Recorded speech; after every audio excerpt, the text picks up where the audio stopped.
ভালো এতেই হবে যে তুমি তোমার খালার সঙ্গে তার দেশে চলে যাও। আমার প্রাণের থেকে প্রিয় আমার মেয়ে আমার কথা মেনে নে। এ কথা আপনি বলছেন বাবা? আমি নয়, এক বাবার মন বলছে। শোনা, আমার মরার আগে তোর মা আমাকে প্রতিজ্ঞা করিয়েছিল যে দুই মেয়েকে আমি আমার প্রাণের থেকেও বেশি সামলে রাখবো, গায়ে কোনো রকম আঁচড়ও লাগতে দেব না। কিন্তু ওই শয়তান বাচ্চা তোকে হত্যা করে ফেলবে। তারপর তারপর আমি পরপারে গিয়ে তোর মাকে কিভাবে মুখ দেখাবো? আমি আমার আল্লাহকে কিভাবে মুখ দেখাবো বাবা, যখন তিনি প্রশ্ন করবেন, হে স্বেচ্ছাচারী নারী, তুমি তোমার পথভ্রষ্ট স্বামীকে অত্যাচার ও পাপের দুনিয়ায় ফেলে রেখে চলে গেলে, আর তোমার প্রতিজ্ঞা, তোমার আদর্শের কি হলো, যা তুমি অসংখ্য নিরীহ ও অসহায় নারীদের বাঁচাতে আর নিজের পথভ্রষ্ট স্বামীকে সঠিক পথে আনার জন্য করেছিলে? ওরে আমার অবুঝ মেয়ে, একবার এটা তো ভাব, তুমি এই বিয়ে বাচ্চার সঙ্গে নয় খুনিকে করেছো। সেই বাদশা নিজের বিবির ওপর বদলাগুলো সব নারীর ওপর নিচ্ছে। ও একজন নিষ্ঠুর পাগলা, আর তুই ওর ক্রোধ থেকে বাঁচতে পারবি না আমার মেয়ে। আমি আর বাঁচতে চাই না খালাজান। যদি আমি বেঁচে যাই তবে এই দেশে নারীদের উপর অত্যাচার বন্ধ হয়ে যাবে একেবারে, আর আমি আনন্দও পাবো। যদি আমি মারাও যাই তাহলে মৃত্যুর জন্য দুঃখ হবে না আমার। আমি এটা ভেবে বিয়ে করেছিলাম যে ফুলের গুচ্ছের সঙ্গে কাঁটাও থাকবে, আকাশে নীল সাদা মেঘের সঙ্গে কালবৈশাখীও থাকবে। আমার নিজের খোদা, নিজের ভাগ্য, নিজের বাবা আর আর নিজের স্বামীর প্রতি আমার কোনো ক্ষোভ থাকবে না। ভুল করো না বেটি, আজ হয়তো কাল, কাল নয়তো পরশু, যে কোনো দিন তোমার জীবনের শেষ দিন হবে। যে সময় সদ্ব্যবহার করে না সে আফসোস করে পড়ে। আমি এখান থেকে পালিয়ে যাবার সব ব্যবস্থা করে ফেলেছি, আর তোমার জালিম স্বামীর হাত আমার দেশ অবধি পৌঁছবে না।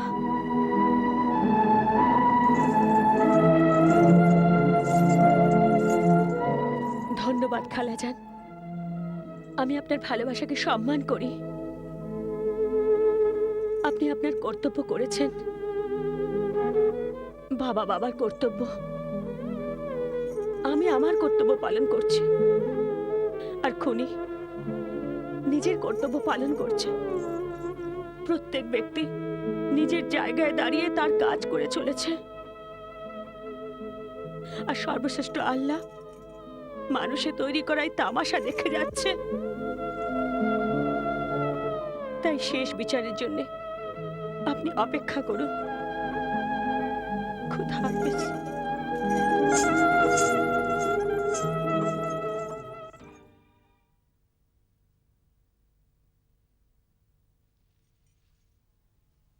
হুজুর, আর শরবত পান করবেন আপনি? না জানো মালকে আলেয়া, আজ সারাটা দিন আমি চিন্তিত ছিলাম। আমার সব সময় ওই কুকুর রূপী ভাইদের কথা মনে পড়ছিল। তাড়াতাড়ি বলো তো, ওই দুই ভাই কুকুর কি করে হলো?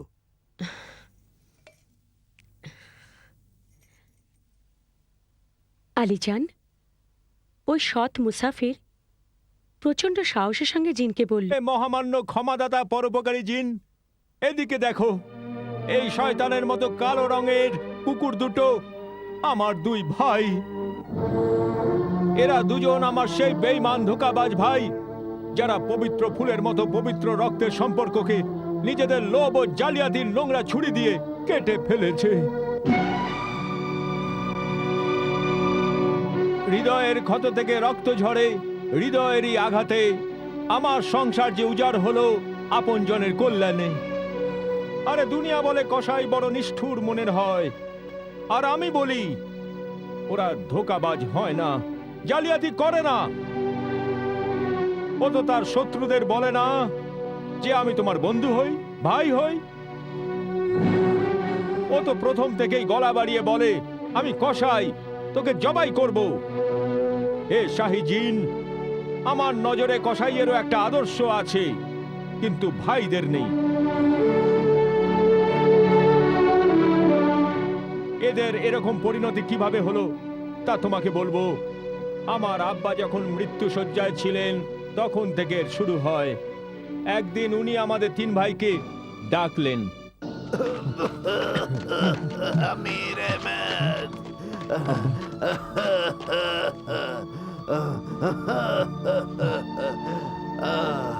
আমির, আসো আসো আমার চোখের মণিরা, আমার নয়নমণি, আমার চোখের মণিরা, আমির আহমেদ, আমার হৃদয়ের টুকরোরা, আমার আমার আমার যাওয়ার সময় হয়েছে। আমি আমার সারা জীবনের সততা আর মেহনতের উপার্জন তোমাদের দিয়ে যাচ্ছি। এই এই থলিগুলোতে 1,000 আশরাফিয়া আছে। এছাড়াও কিছু ভালো ভালো গুণ আর উপদেশ দিয়ে যাচ্ছি, সেগুলি মেনে চলো। মেহনত আর সততার পথ দিয়ে চলো, তো আল্লাহ তোমার সব সময় পাশেই থাকবে।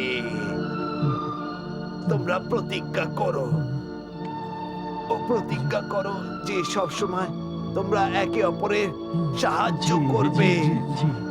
3 জনের মধ্যে কখনো কখনো মতভেদ হবে না। জি আব্বা, আমরা কসম খাচ্ছি। জি আব্বা, কসম খাচ্ছি, আমরা আপনি যেরকম বলছেন সেরকম ভাবে আমরা থাকবো। আল্লাহ পরবর্তীগার,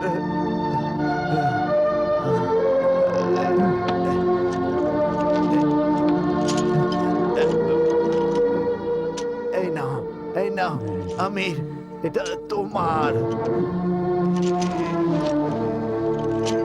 এই নাও, এই নাও কবির, এটা তোমার। আর আর এটা এটা তোমার। যদি যদি কোনো ভাই কোনো অন্যায় করে ফেলে তাহলে তাহলে তাকে ক্ষমা করে দিও, নাহলে আত্মা শান্তি পাবে না।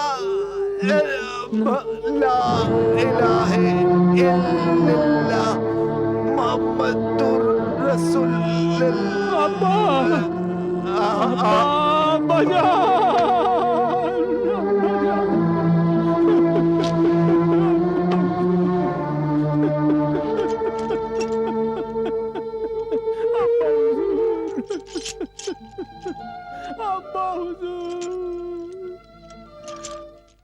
ভাইজান, আপনারা দুজন এই শহর ছেড়ে ওই ভিন দেশে কেন যাচ্ছেন?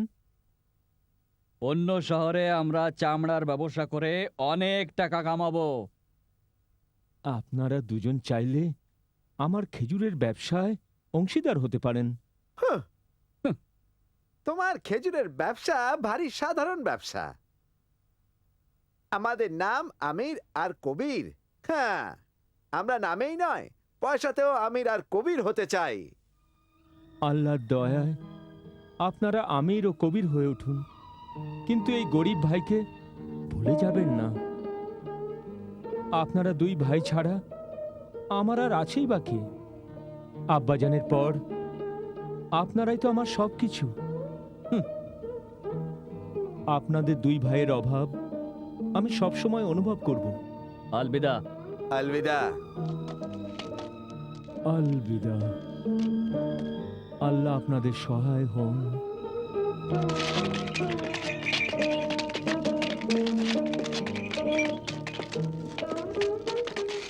খুদা হাফিজ। খুদা হাফিজ।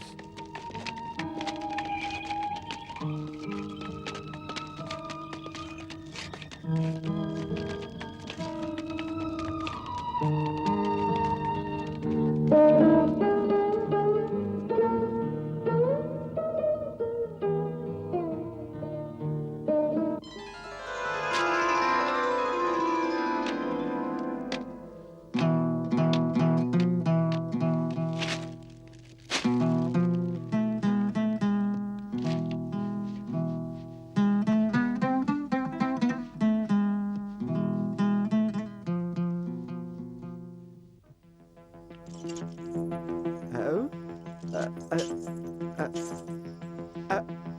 আমির, আমরা কোথায় এসেছি? তোমাকে মানুষ বানাতে আমি কি মানুষ নই নাকি? গাধা আর মানুষের মাঝামাঝি। কিন্তু এটা তো খারাপ মানুষদের জায়গা। কবির, খারাপ মানুষেরাই জীবনের মজা নেই। আচ্ছা, তুমিও নাও। ওই দেখো এসে গেছে। ইয়া!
কি ভেবে, কি মনে করে বেরিয়েছিলাম, আর কি হয়ে আসছি। না পেটে দু টুকরো রুটি, না শরীরে কাপড়। কে মুখ নিয়ে ছোট ভাইয়ের সামনে যাব? শুনেছি ও অনেক ধনী ধনী মানুষ হয়ে গেছে। হ্যাঁ, দেখো, ও কিন্তু ভীষণ সরল মানুষ। আমরা ইচ্ছে করলেই ওকে বোকা বানাতে পারি। তোমার মতলব হচ্ছে ছোট ভাই সগীরকে বেবকুফ বানাই? হুম, চলো ওর সরলতা নিয়ে খেলা যাক। চলো চলো। সাগির ভাই, ভাই। সাগির ভাই, আমার ভাই। সাগির ভাই, ভাই। সাগির ভাই, আমরা বরবাদ হয়ে গেছি সাগির ভাই। আমরা বরবাদ হয়ে গেছি, ধ্বংস হয়ে গেছি। আমার ভাই। কি হয়েছে ভাইজান? কি আপনাদের বরবাদ করে দিয়েছে? করে যে ভাগ্য, এই নিষ্ঠুর আকাশ, এই কঠোর হাওয়া, অশান্ত ঢেউ, এলোমেলো ঝড় আমাদের স্বপ্ন চুরমার করে দিয়েছে ভাই। কিন্তু আসলে হয়েছিল কি? আমাদের চামড়ায় ভরা জাহাজ সমুদ্রে ডুবে গেছে। লাখ আশরাফি, হাজার হাজার দিনার সমুদ্রে ডুবে গেছে। আমরা শেষ হয়ে গেছি। আমরা অনেক কষ্টের সাথে কিনারায় পৌঁছেছি ছোট ভাই। আমরা বরবাদ হয়ে গেছি। ধ্বংস হয়ে গেছি ছোট ভাই সাগির। শান্ত হন ভাইজান, শান্ত হন। মনে করুন সাধারণ জিনিস ছিল, তুলে ফেলে দিয়েছেন। ভাগ্য ভালো জীবন তো বেঁচে গেছে। আসুন আসুন আসুন, তশরিফ রাখুন। আসুন আসুন আসুন আসুন, তশরিফ রাখুন, তশরিফ রাখুন ভাইজান। আসুন শরবত খান। না না, আজ আমার রোজা আছে। রোজা? কিন্তু এটা তো রমজানের মাস নয়। ভাই আজিজ, আমরা মনে করি যে রোজ দিন রোজা রাখা ভালো। খারাপ সময়গুলো কেটে যায় আর শান্তিও পাওয়া যায়।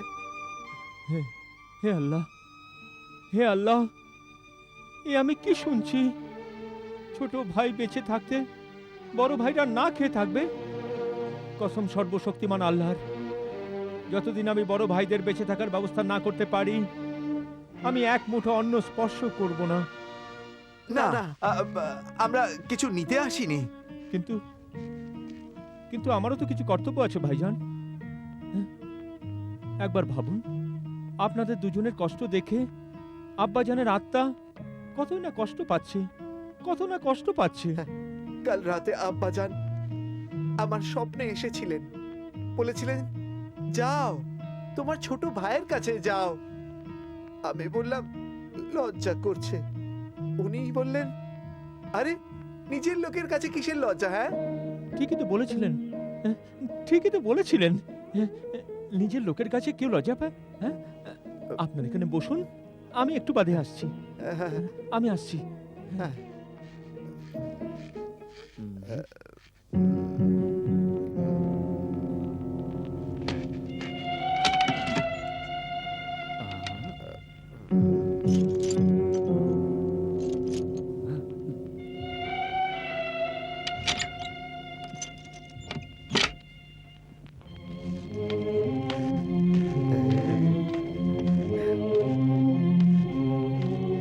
ভাইজান, এই থলিতে 500 স্বর্ণ মুদ্রা আছে। এই দিয়ে নতুন ব্যবসা শুরু করুন। না না না, আমরা আমরা এটা নিতে পারি না। নিয়ে নিন ভাইজান, খোদার কসম নিয়ে নিন ভাইজান। না না, আব্বাজানের আত্মার শান্তির জন্য নিয়ে নিন ভাইজান। তুমি যখন বলছো, নিয়েই নিচ্ছি। আব্বাজানের আত্মাকে শান্তি দেওয়ার জন্য আমাকে এই স্বর্ণ মুদ্রাগুলো গ্রহণ করতেই হবে। আচ্ছা, খুদা হাফেজ। খোদা হাফিজ। খোদা হাফেজ। রোজা ঘরে গিয়েই ভাঙবো। আচ্ছা, জি। চলো চলো চলো।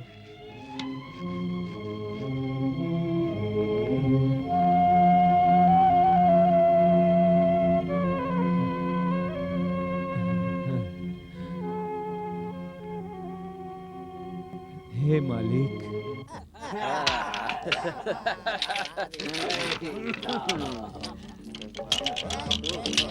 কবির, যথাশীঘ্র বড়লোক হবার একটাই উপায় আছে, বসে বসে জুয়া খেলি আর খালি জিততেই থাকি। হ্যাঁ এইভাবে কিছুদিনের মধ্যে আমরা বড়লোক হয়ে যাব। হ্যাঁ, হ্যাঁ, দেখছো না, আজকাল আমাদের সময় খুব ভালো যাচ্ছে, আমাদের ভাগ্য এখন শুভ। হ্যাঁ, আমাদের ভাগ্য এখন তুঙ্গে। এখন বরাতের ভরসায় যতটা কামানো যায় এখান থেকে ততটা কামিয়ে নিয়ে আমার ভাই। লাখে লাখে দিনার লাগাও, লাগাও। এই নাও রাখলাম বাজি।